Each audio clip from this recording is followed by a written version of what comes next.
Hello everyone, welcome back to EduLine by Proshenjit. Today in this video I am going to present the analysis of the world famous poem by the American poet Robert Frost. The poem is Stopping by Woods on a Snowy Evening. Now before I go to the analysis of the poem, once again I would like to request you to subscribe my channel for getting more such important videos related to our studies, and also I would like to request you to like the video and share it among your friends if you find it helpful. So let's learn together. Before I analyze the poem for you, I want to acquaint you with our poet Robert Frost. So he is a famous American poet who is basically known for his poetry, which tells us about the stories of human life. The poetry of Robert Frost, it is neatly associated with the life of human beings, and if we want to talk about some of his poems, we must mention the poems like The Road Not Taken. We have again The Roadside Strand. Another famous poem we have The Dust of Snow, and all these. Now let's move on to the poem of today's discussion, that is Stopping by Woods on a Snowy Evening. Here I have tried to present an overview of the poem in the syllabus. That is, the entire poem is divided into 4 stanzas, and if we look all the stanzas of the poem, the first and the second line, they rhyme with the 4th line of each of the stanzas. Only the final stanza or the 4th stanza is the exception.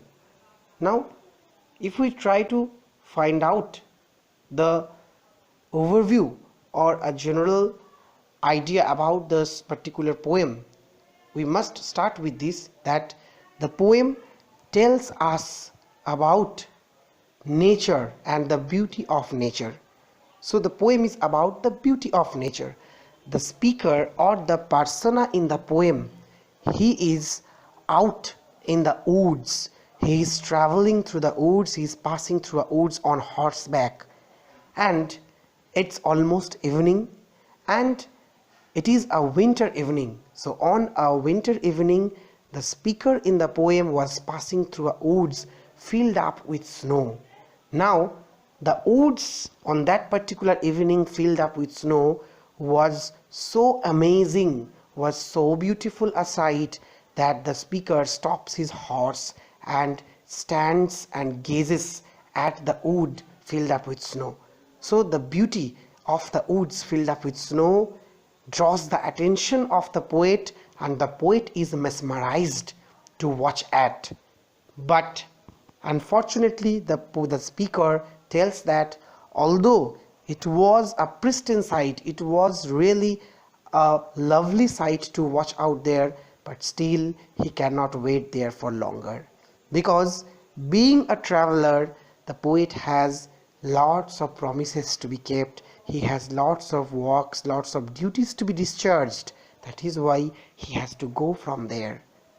But he regrets that he cannot stand and watch that loveliness of the woods filled up with snow. Now we will do the stanza-wise analysis of the poem. The first stanza, as we have it here, let's read. Whose woods these are, I think I know. His house is in the village though. He will not see me stopping here to watch his woods fill up with snow. So the author, the speaker tells that he knows who is the owner of these woods. He knows the owner of these woods. He knows whose woods these are. The house of the owner is in the nearby village. The owner of the house, the owner of the forest, owner of the woods, he lives in the forest, in the village nearby. But he will never be able to see the speaker stopping inside his woods. watching the beauty of his woods. That is why the speaker says that although the owner of the woods live in the nearby village, he will never be able to see him stopping there and watching the loveliness of the forest. Here we have the second stanza. My little horse must think it queer to stop without a farmhouse near, between the woods and frozen lake, the darkest evening of the year. Now, when the speaker has stopped his horse in amidst the wood to watch out the beautiful forest filled up with snow, the horse must have thought that the speaker must have done some mistake, because the speaker has stopped inside the woods without any farmhouse or a rest house nearby. That is why the horse must have think this particular act of the speaker to be a mistake. The horse must have thought it's a very queer or a strange thing to stop inside the forest without any farmhouse nearby, because that was the darkest evening of the year.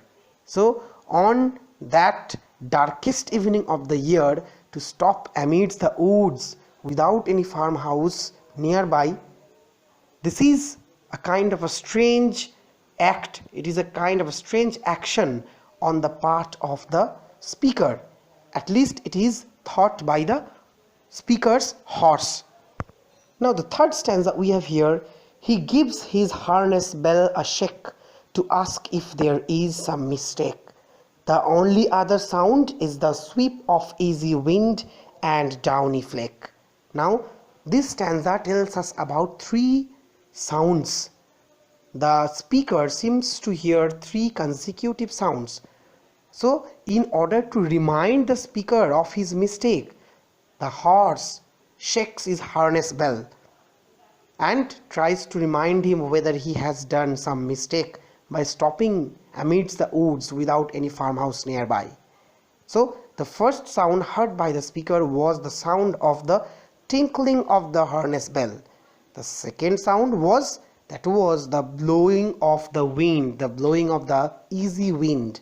And the third and the last sound heard by the speaker was the falling of the snowflakes, the downy flakes. Downy flakes here refers to the falling soft fluffy ice flakes, those soft ice flakes that were falling.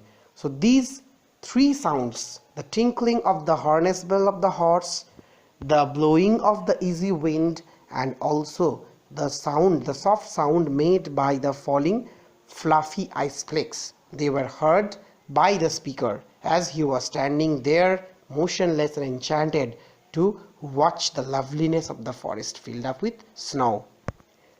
And here we have the fourth and the concluding stanza, and perhaps the most important stanza in that particular poem. The woods are lovely, dark and deep, but I have promises to keep, and miles to go before I sleep, and miles to go before I sleep. So this stanza actually has a greater implication. The speaker describes the forest. The speaker describes the beauty of the forest. The woods are lovely, dark and deep, as it appears to him in that particular evening. But the speaker regrets that he cannot wait there for longer to watch and enjoy the loveliness of the forest. Why? But I have promises to keep. The speaker is bound to accomplish the duties he has been assigned with. So as a traveler, he cannot wait there for longer. He has to leave that place immediately. So he has many promises, many duties to be performed. That is why he has many promises to keep, and miles to go before I sleep. Means before he goes to rest, before he goes to bed at night for sleep, he has to cover up that distance. He has to finish his journey. He has to cover miles of distance and finish his journey before he goes to his bed for rest. Now that is why he tells miles to go before I sleep and miles to go before I sleep. Now this final stanza of the poem has also another implication, because this particular poem is also very much associated to human life. Here the woods, if we try to read the final stanza of the poem in another way, we will try, just see, The woods are lovely, dark and deep. Here the woods, it refers to our life. Human life is compared to a woods. So our life is also lovely, dark and deep. Dark and deep refers to life is full of its joys and sorrows. Life is so much varied and variegated. Life is about those ups and downs. That is why our life is also very lovely. It's dark and it has also its depth. That is why deep. But we all have promises to keep. We all have different responsibilities, different duties to be discharged. So we have to do all those things. We have to perform, we have to accomplish all our duties and responsibilities without hesitating or without neglecting them, because life is all about doing works. That is why. But I have promises to keep and miles to go before I sleep. Here sleep refers to eternal rest or death. So before the life's journey gets over, before the last syllable of recorded time comes to our life, before the last moment comes to our life, we have to go till the end. We have to cover the journey of life. Whether we want it or not, we cannot put a stop to the journey of life, because life flows in its own course. Life is the current of a river. No one can put a stop to it. So life goes on flowing in its own sweet will. We have to live our life without putting any exception to this. That is why before we die, before our death, before that last moment of our life appears, we have to accomplish the tasks which have been assigned on us. Because as human beings, we all have been sent on earth by God on some mission, and we cannot shrink back from our duties. That is why the poet tells, and miles to go before I sleep, and miles to go before I sleep. Now, since we have finished analyzing the text, I want to tell you about few things from the poem. That is, the first we have the functioning of symbolism. Now, what is the symbolism? Symbol actually it's an object or a word or a phrase which are used by the author or the poet to represent some ideas. So a word or phrase or expression that represents some ideas, they are generally called symbols. Or symbolism, they play a vital role in this context or in this particular poem. Now if you want to talk about some of the important symbols in the poem, first we have the snow. Snow is a persisting symbol in this poem. Now what does the snow symbolize? Here snow symbolizes purity and peacefulness. Another symbol we have here, that is darkness. Darkness, it symbolizes gloom, it symbolizes also confusion and death. Third one, we have a symbol, another, that is the wind. The wind is the symbol of freedom and independence. And another symbol if we want to talk about, it's the promises. So promises, they symbolizes our responsibilities, our duties and our works which have been assigned on us to be accomplished. So these are some of the major symbols used by the poet in this poem. Now another technical device I want to talk to you about, that is refrain. What is a refrain? A refrain is a poetic device or a technical device which refers or which features the repetition of words, phrases or lines, generally at the end of stanzas of a poem. Here also we can see the same kind of repetition in the final or the concluding stanza of the poem, where the poet repeats the last two lines, and miles to go before I sleep. So the last two lines of the poem, they are exact the same occurrences.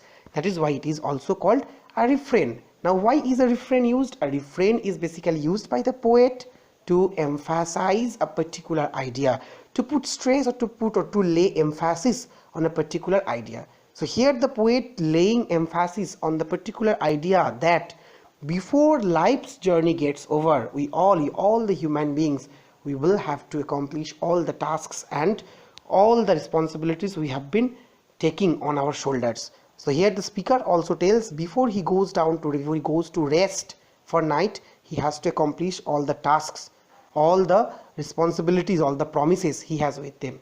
He has to cover, he has to keep all the promises he has with him. That is why refrain is also an important technical device in this particular poem. And if we want to talk about another poetic device, that is imagery, the entire poem creates a vivid imagery, a very live imagery.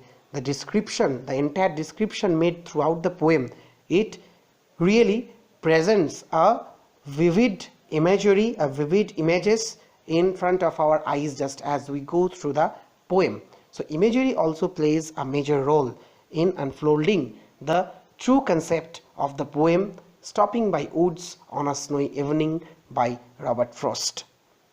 Hope the entire poem has been clear with you right now after this explanation, and I hope you will find it very much enjoyable.